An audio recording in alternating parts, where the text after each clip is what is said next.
In the past couple of years, generative AI has taken the world by storm. In particular, the public release of OpenAI's ChatGPT and text-to-image generators like DALL-E and Midjourney have captured the public's imagination.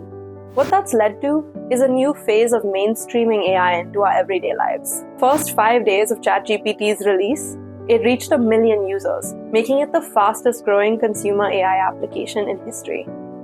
Since then, companies have been racing to deploy new AI applications framed as collaborators and assistants, available to the public to make work faster, better, and more creative.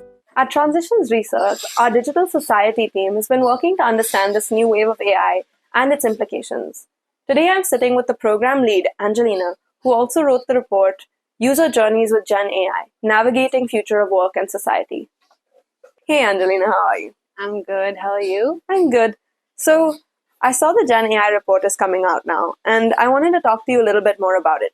Can you tell us more about the report? So, as the title makes it quite apparent, this is a report about understanding user journeys with generative AI and the implications for future of work. So, generative AI, as you might have already experienced, is a type of artificial intelligence that allows you to produce new forms of content, be it the written word or music or videos or 3D models and so on. Not only is generative AI producing new types of content, but it's also producing it in ways that were unimaginable before, where now it's quite hard sometimes to tell apart what has been AI generated or what is human produced. So naturally, that has led to a lot of fear and excitement about the potential of the tool. The question that we are grappling with in this report is to understand what does the future of work look like now that machines are capable of producing similar, if not better,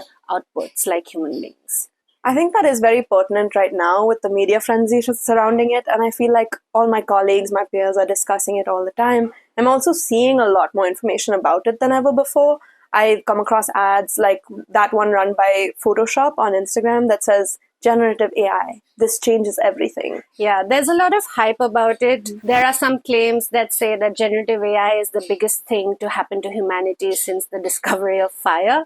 But at the same time, there are also a lot of concerns. There are concerns about misinformation, about the production of biased content, as well as concerns about what it might do to cybersecurity and, of course, its potential to automate or displace our jobs. I think the report, based on the title, has a specific focus on user experiences. Can you tell us more about why? So the focus on the user is also because, right now there's a lot of research that's happening, particularly in the wake of GenAI, about the labor market implications and about the broader socio-economic implications of generative AI, which basically say that, X amount of jobs could be automated in the future. For instance, there's a report that argues that more than 30% of all our working hours is likely to be automated by 2030. However, the fact is that, these broader changes are going to take place at the level of the everyday life of our mundane lives at work. So it's really important to then understand how is it that people are using these tools? How are they integrating it into their workflow? So that's the question that we went into with the research.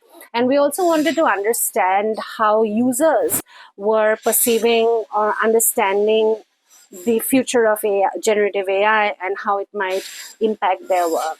I think that is quite a unique take on it because we tend to talk with technologies more about their capacity to help us and how they interact with us, not necessarily the other way around so much. Yeah, it's definitely a two-way relationship between users and technology, particularly in the context of AI. Users are a very important part and feature into the broader social and material landscape of AI in many different ways. So users are not just passive consumers of technology, but they also feature into the system as producers of data and providers of labor, whether they know it or not.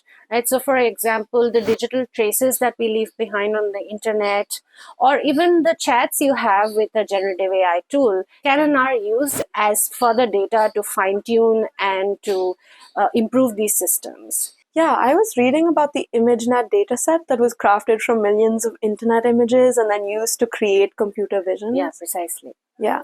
So tell me a little bit more about the kind of conversations you had with users and what kind of insights you gleaned from those conversations. Yeah, so maybe I'll tell you one or two. Yes, please.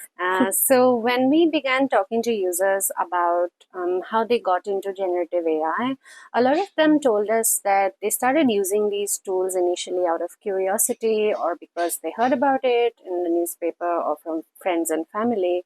And people were using it in a bunch of different ways. Some people used it as a replacement of Google, others used it to speed up the work that they were doing, and some used it as learning aids. People talked about these tools as assistants or collaborators, but at the same time, they were also very acutely aware of the limitations of these tools, its potential to hallucinate or create biased content. So for us, then the question was that, why do you still use it? What emerged was that it's factors like convenience, efficiency, and speed that propelled people to use. So that tells us that it's not just the technological affordances or the functionality of the technology and what it enables you to do, but it's also the social, behavioral, and the cultural norms and values that we associate with how we work. So the fact that we valorize things like efficiency and productivity as a metric of performance, as an economic imperative, is also very important. And the second thing was that, our conversations with people about the future of work were not just about the future of work alone. Users brought up concerns about the impact of generative AI on ecological systems, on political systems, and as well as information systems. There were also questions about what it means to be human in the age of AI, what it means to think and create in the context of generative AI. One user we spoke to said that, we now live in a world where anything new is scary. In the context of climate change and the environmental impact of these technologies. So it's really hard now to celebrate the gains in face of the trade-offs that we might be making in return, right? So the point is that we can no longer have these very siloed conversations about the implications of AI in one domain and then move on to another domain. We need to understand AI as a whole and bring a more complex and nuanced understanding on the system and how it implicates all of us within it. So that's something that I really love about the report is it's very unexpected in the diversity of opinions that you managed to get out of the users that you spoke to. So where does that leave us in terms of the future of work? Where do we go from here? So, the thing about predictions is that more often than not, we get them wrong. I'll give you an example. So, in 1965, Herbert Simon, who was an American political scientist, computer scientist, and also a Nobel laureate, he had predicted that in the next 20 years, AI or machines will be able to do anything that human beings can do. Within a decade of that prediction, ironically, AI plunged into its first winter where funding had dried up and people had lost interest in a lot of the research. And even today, we're far away from an AI that can do anything that a human being can do. However, the point about predictions is that not only do predictions generate hype, but they also set into motion certain expectations about what the future will be. And that leads to the mobilization of resources in specific sort of ways. Right? So in our study, we looked at what are some of the dominant and emerging visions and imaginaries of generative AI futures in the context of work. We asked our users about what they thought about these future visions and also tried to kind of capture the dominant imaginaries that are circulating in wider public discourse. So there are different types of futures that come to the fore. For instance, there is a future which is very utopian. It's a utopian imagination, highly individualistic, where every worker has a personal AI assistant and worker productivity is through the roof. But then there is also a future where AI has replaced a lot of jobs and human beings operate in relation to AI as overseers or providers of oversight to make sure that the AI system is doing what it is supposed to be doing. And somewhere in between, you have a future where there is an intensification of the gig economy. And within that, there's an imagination of a freelance AI assisted worker, and all of us as individual workers in that space. And finally, there are also visions of a post work society where we don't work, or we only work when we want to work, and we live off on basic, universal basic income. So, which future will pan out will really depend on the kind of choices that we make today as a society. What this tells us is there has to be a much more inclusive and participatory approach to how we talk and think about AI.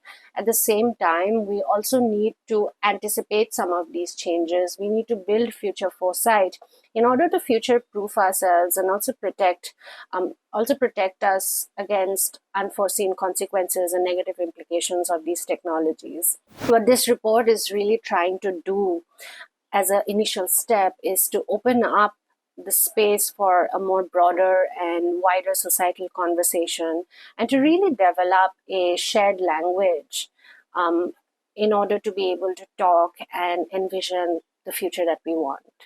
Thank you so much for sharing these insights. It's been super useful to try to break down some of the report with you, and I'm looking forward to everyone reading it thoroughly. Yeah, thank you for your questions, Shanta. That was a really nice conversation, and I'm glad we sat down to have this talk.